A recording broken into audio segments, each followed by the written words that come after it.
Avec Nakani Wakaya qui essaye de tenter le contreur avec le coup de pied dans la boîte. Avec Lucas Kaneda qui met la pression. L'énorme choc de Lucas Kaneda. Il a déjà écorpé d'un carton jaune en première période pour un plaquage dangereux sur Julien Cabane. Est-ce qu'il y avait l'intention de faire mal? En tout cas, le choc était impressionnant. Et Julien Cabane, visiblement sonné, qui est retombé sur la tête. Et Yann Bretous qui forcément fait la police. Alors ça sert pas forcément à grand chose. On a vu le geste de Lucas Kaneda qui s'excuse. Et on va évidemment prendre tout son temps pour bien s'occuper de Julien Cabane. Et le petit conciliabule entre les deux arbitres. Est-ce qu'il y a vraiment l'intention de prendre le joueur en l'air? Ou est-ce que c'est un duel qui a tout simplement mal tourné? C'est ce que doit arbitrer monsieur Nicolas Datas. En tout cas, il y a quoi qu'il arrive faute. Monsieur Datas qui appelle le capitaine charentais Guillaume Laforgue en l'absence d'Adrien Ayestaran sorti tout à l'heure.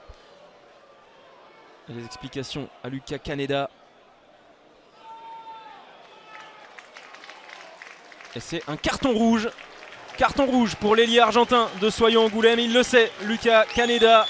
Il le sait, son geste qui n'était pas volontaire. Il s'est excusé tout de suite, mais c'est un geste dangereux. Et Soyo-Angoulême qui va donc terminer ce match à 14 contre 15.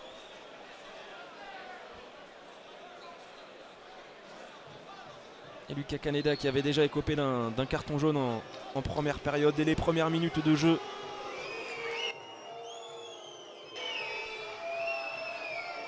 Alors que le public de Guy Boniface accueille l'ailier argentin par quelques sifflets en attendant. Matthew James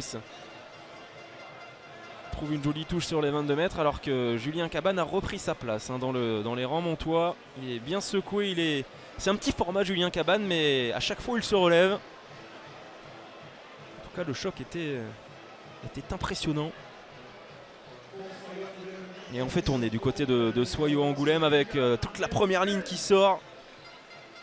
Guillaume Paquet-Ao remplacé par Le Gouen au talonnage.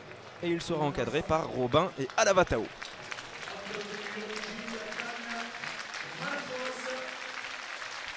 Sortie également de Philippe Duprez en deuxième ligne pour Mont-de-Marsan. C'est Dan Malafosse qui entre en jeu alors que vous le voyez à gauche de votre écran. Eh bien Julien Cabane va quand même sortir. Il a quand même été bien secoué sur cette action et c'est logique. Il y a certainement un protocole commotion. Il est quand même bien tombé sur la tête Julien Cabane. C'est Clément Tazo qui entre en jeu. Clément Tazo qui va donc prendre le poste d'ouvreur. Matthew James au centre et c'est donc Dorian Laborde à l'aile.